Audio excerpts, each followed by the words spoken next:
Welcome back everyone to Quickfire Premier League predictions. Just a quick recap of the rules. Gary makes his predictions. I then take my own money, £5 of my own cash. I put that into an accumulator and we're going to live review Gary's predictions right now. So, just a recap of last week's score. It was my predictions, it was Gary's money. I got a grand total of 7 out of 10, which is the best we've done so far. The games that caught me off guard was Crystal Palace absolutely pummeling Tottenham. Wolves, I picked them to have a draw, but they finally turned that promise into a result. And West Ham, they let me down as unfortunately they were only able to pick up 1 point. Let's move on to this week and have a look at Gary's predictions.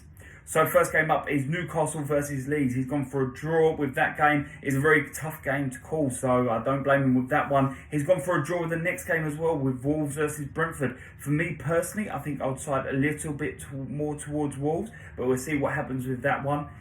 For Burnley against Arsenal. Now bear in mind, Gary is an Arsenal fan, so maybe this is because he is an Arsenal fan, but he's gone for a Burnley win. Let me know what you guys think about that one. I'm not sure I would have gone with that. Next up, he's gone for Liverpool in the Liverpool versus Crystal Palace game. He's gone for Manchester City in the Manchester City versus Southampton game. I don't argue with any of them. For Norwich versus Watford, he's gone for Norwich. Again, one I won't argue with. And for Aston Villa versus Everton. Now, this is a very, very tough one for calls. So he's gone straight down the middle, which I think is exactly what I would have done if I'm being completely honest.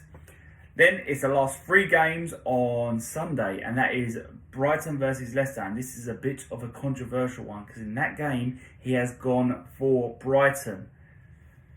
But as controversial as it is, I think I'm backing with this one. I think I would have done the same thing. Next game up is West Ham versus Manchester United. Now, fortunately for Manchester United fans, we actually ignore the European, or we try to ignore the European football a little bit. So you can breathe a sigh of relief with that one.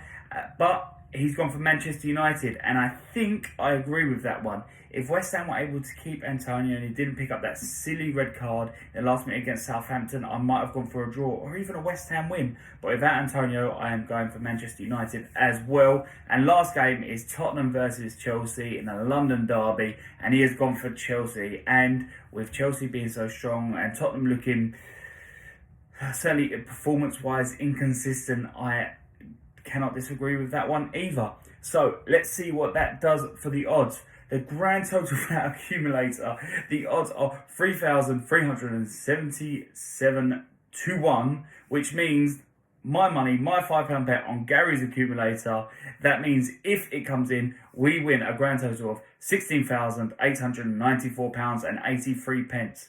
Guys, let us know what your predictions are in the comments and what we should do with the winnings. What do you guys think we should do? A load of beers, tequila, stuff I probably shouldn't say on YouTube. Let us know. See you next week.